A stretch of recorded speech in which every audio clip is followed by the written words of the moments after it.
মালাকুল মউতকে আল্লাহ পাক জিজ্ঞেস করবেন, কে এখন বেঁচে আছে আর কারা বেঁচে আছে? তিনি বলবেন হযরত জিবরাইল, হযরত মিকাইল, হযরত ইসরাফিল। আল্লাহ পাক নির্দেশ করবেন, এদের জান কবজ করো। ইসরাফিল, মিকাইল জান কবজ হবে।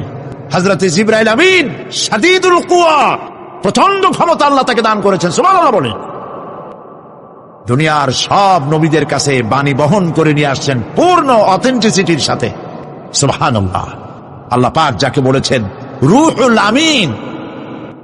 নবী করিম সাল্লাল্লাহু আলাইহি সাল্লামের মেরাজের রাত্রে যে কথা বলা হয়েছে, ওয়ালাকাদ রাহু বিল উফুকিল মুবিন, পশ্চিম দিক বলয় তিনি যে দেখতে পেয়েছিলেন।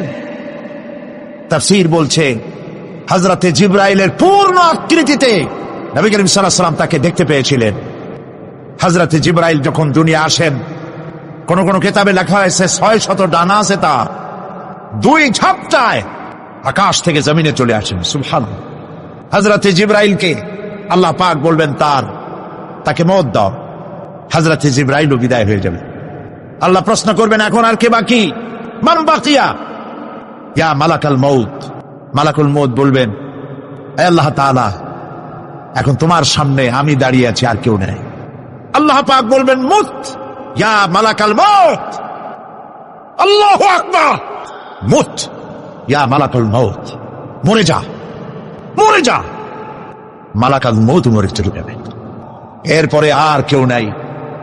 আল্লাহ রাব্বুল আলামিন এই অবস্থায় কত বছর কত কাল চলে যাবে আল্লাহ পাক ভালো জানেন, কেউ নাই। আজকের রাজত্ব কার? আল্লাহ প্রশ্ন করবেন, আজকের রাজত্ব কার? আল্লাহ পাক আওয়াজ দিবেন, বলবেন, আজকের রাজত্ব কার? কোনো জবাব নাই, আকাশের নাই, জমিনের নাই, আকাশও তো নাই, কারো কোনো জবাব নাই। আল্লাহ পাক বলবেন, লিল্লাহি ওয়াহিদুল কাহ্হার। আজ একমাত্র রাজত্ব হচ্ছে পরাক্রমশালী আল্লাহ রাব্বুল আলামিনের। আল্লাহ পাক বলবেন, ইয়া দুনিয়া আইনা শাজারুকি, হে পৃথিবী তোর গাছগুলা কই? ইয়া দুনিয়া আইনা জিবালুকি, হে পৃথিবী তোর পাহাড়গুলা কই? আইনাল জব্বারিন, স্বৈরাচারেরা কোথায়? কারো কোনো জবাব হবে না। আল্লাহ পাক এরপরে আবার মানুষগুলিকে চিন্তা করবে, সুবহানাল্লাহ। ওয়াইজাল কুবুরু বুসিরাত, যা কিছু মাটির মধ্যে লুক্কায়িত ছিল সবগুলি আল্লাহ পাক বের করে নিয়ে আসবেন।